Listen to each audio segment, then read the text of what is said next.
From barefoot in the streets of Salto to golden boots on the grand stage of Camp Nou, this is the incredible journey of Luis Suárez, a player fueled by love but transformed into a relentless beast in his pursuit of greatness.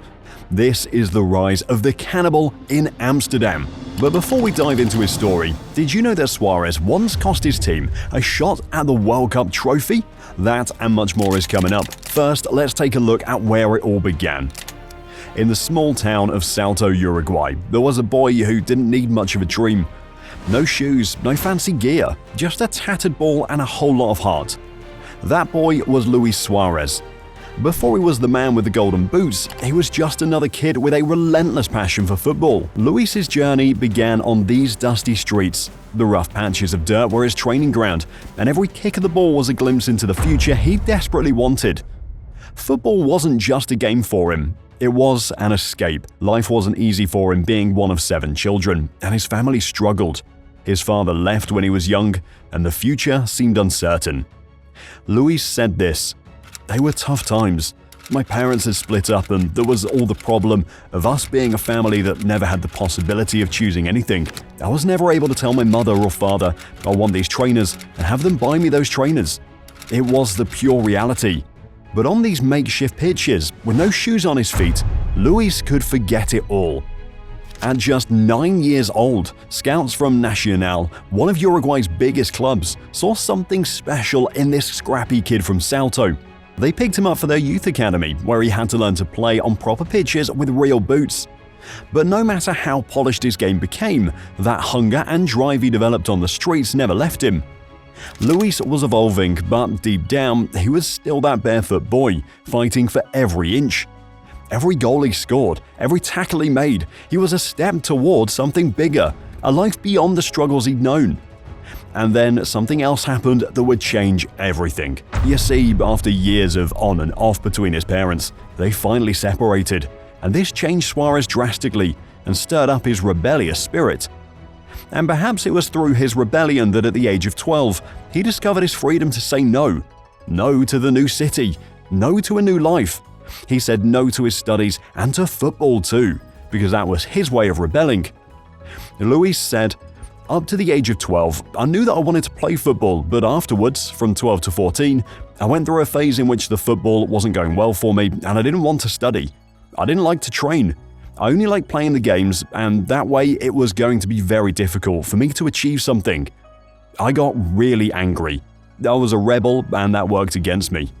Wow, what a form of rebellion.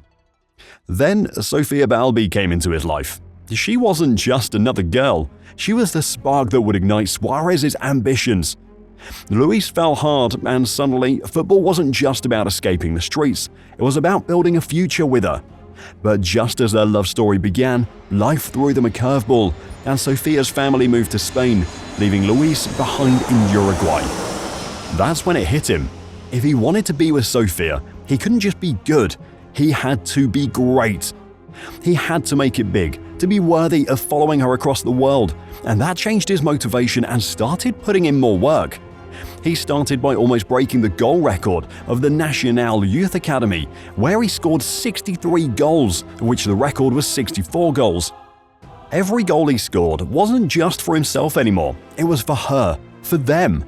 His love for Sofia became his driving force, and football became his ticket to something better. And so, with that fire burning inside of him, Suarez made his professional debut for Nacional.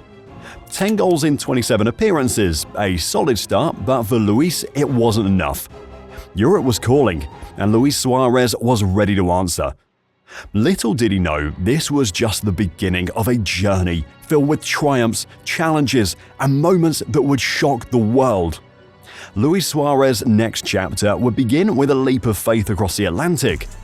When Luis Suarez boarded that flight to Europe, he wasn't just chasing football glory, he was chasing love. And after making his mark in Uruguay, he set his sights on Europe, a place where legends were made, but only if you were tough enough to survive. He first landed in Groningen, a small club in the Netherlands, far from the bright lights of football's biggest stages. But it didn't matter. This was his shot, and he wasn't going to waste it. Suarez made an immediate impact, scoring 10 goals in his debut season. His tenacity, his knack for finding the back of the net, and his never-say-die attitude quickly won over the fans, and most of all, he was getting closer to Europe, back to Sevilla. Groningen might not have been a powerhouse, but Luis's performances were impossible to ignore. One season was all it took. Soon, the giants of Dutch football came calling. Ajax, the legendary club known for producing some of the game's greatest talents, saw something special in Suarez. They believed he could be their next star, and Luis wasn't about to let them down. He signed with Ajax in 2007 and things started to take off. At Ajax, Luis became a goal machine. He scored on his debut, announcing his arrival with authority. And then he just kept going, scoring 81 goals in 110 appearances. He wasn't just playing football, he was tearing it apart. By the time he left Ajax, he had won the Eredivisie, the KNVB Cup, and even the Dutch Footballer of the Year award. Luis Suarez was no longer a promising talent from Uruguay, he was a bona fide star. But as his star rose, so did his fiery temperament. Suarez was as passionate as they came, but sometimes that passion boiled over. In a moment that would haunt him for years, he bit PSV Eindhoven's Otman Bakal during a match. It was an ugly incident, and it earned him a 7-match ban. For most players, that kind of controversy might have derailed their career, but Luis Suarez wasn't most players. He took the hit, faced the backlash, and kept moving forward. Europe had seen his darker side, but they'd also seen his brilliance, and it was the brilliance that won out. His time at Ajax would also see him marry Sofia, which was one of his greatest achievements, but he only got to see her from time to time, so as soon as new opportunity came knocking, he took it. This time, it was Liverpool, one of England's most storied clubs.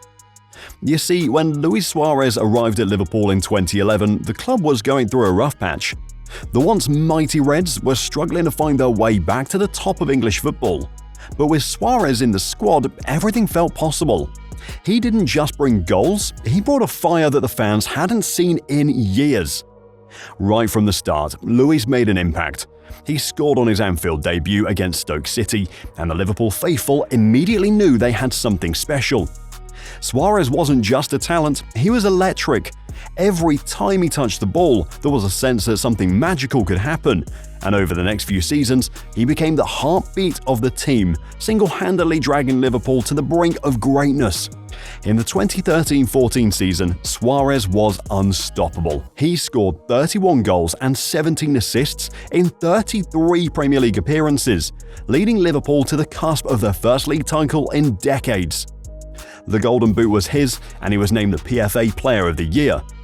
For Liverpool fans, Luis wasn't just a striker, he was a hero and a saviour who had reignited their dreams. But alongside the glory of being a saviour, the controversy never seemed far behind. Suarez's competitive nature sometimes crossed the line, and it led to another infamous incident, another bite. This time, it was Chelsea's Branislav Ivanovic, who found himself on the receiving end. The backlash was immediate and severe. A 10-match ban followed, and once again, Suarez found himself in the eye of a storm. Yet even as the controversy swirled, his performances on the pitch were undeniable. Liverpool might have fallen short of the title that year, but Luis Suarez had cemented his place in the club's history. He was adored, he was vilified, but above all, he was unforgettable. As the dust settled on that dramatic season, another giant of European football came calling. This time, it was Barcelona. Luis Suarez had taken Liverpool to the brink, but now the allure of playing alongside Messi and Neymar was too much to resist. The boy from Salto was about to take on a new challenge, and this one would take him to the very pinnacle of world football. But while the future seemed bright, there was still one more dark moment waiting to unfold. As Luis geared up for the biggest tournament in football, the World Cup, he would once again face the rage of the media, as well as his demons. 2014 World Cup. Luis Suarez entered the 2014 World Cup with the eyes of the world on him. He'd just come off his best season with Liverpool, winning the Golden Boot in the Premier League, and he was expected to lead Uruguay to World Cup glory.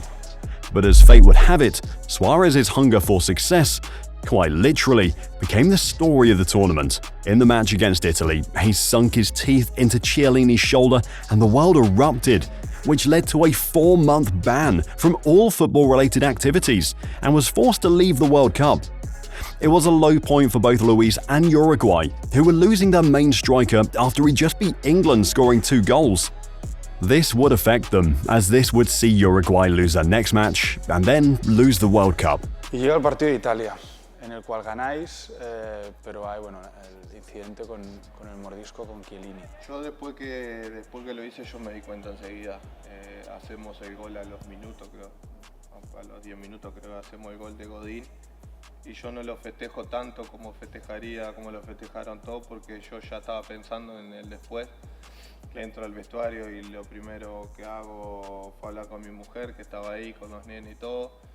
Y me preguntó qué había hecho, y obviamente que yo siempre desde el principio no quería aceptar la realidad, negando, llorando todo, y bueno, la verdad que fue un momento muy dolorido para mí, para el grupo, y obviamente que a uno le afecta y le duele todo eso, lo que haya pasado, ¿no? Yet amidst the controversy, Barcelona still saw the brilliance in Suarez. Just weeks after his World Cup ban, they signed him for a whopping €82.3 million. Yeah, despite the madness of the World Cup, Barca knew they were bringing in one of the deadliest strikers on the planet. And they weren't wrong. He arrived at Barcelona with everything to prove. After the World Cup scandal, many thought his best days were behind him. But alongside Lionel Messi and Neymar, he formed one of the deadliest attacking trios football has ever seen, the MSN. Suarez didn't take long to show why Barcelona had put their faith in him. After serving his 4-month ban, he made his debut for the club in October 2014. While he didn't score in that first match, it wasn't long before he found his rhythm. Suarez ended his first season with Barcelona by scoring 25 goals and providing 24 assists, but the highlight was undoubtedly the treble. Barcelona won La Liga, the Copa del Rey, and the Champions League, with Suarez playing a pivotal role. All of these stats, but he didn't get a shout for the Ballon d'Or. Was he in Messi's shadows, or did his biting incident come back to deal with him? Even in his best season ever in 2015-16, where he scored 59 goals and 24 assists in all competitions, he did not make it to the 3-man shortlist, which comprised Ronaldo, Messi and Neymar. He even won a La Liga Golden Boot, scoring over 40 goals in La Liga, which was more than the total goals scored by 13 of the other 19 teams in La Liga that season. He was also the top goalscorer in the Copa del Rey, but this did not get him on that list. Crazy to think that any player who pulls up those numbers now will immediately get a spot there, but Suarez not getting a spot there did not change his status as one of the greatest strikers in La Liga.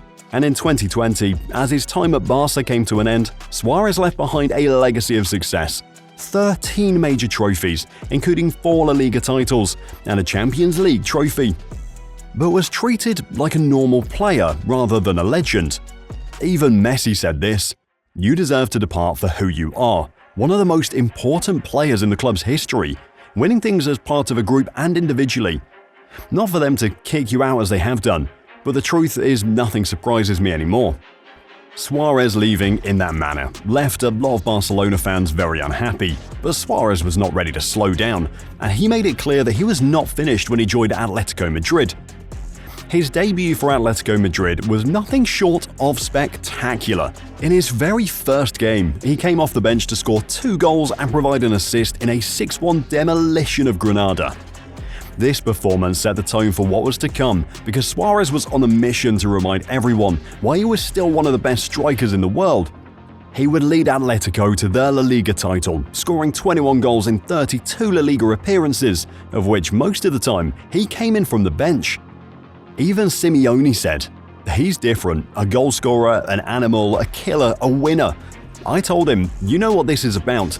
You have to transmit that to the rest." He came to rebel. For Suarez, this title meant more, as he became the first player since the 1950s to win back-to-back La Liga titles with 2 different clubs. Suarez only played for Atletico for a season and would later go back to where it all started, Nacional. He also left Nacional and played for Gremio, but has since rejoined Messi at Inter Miami.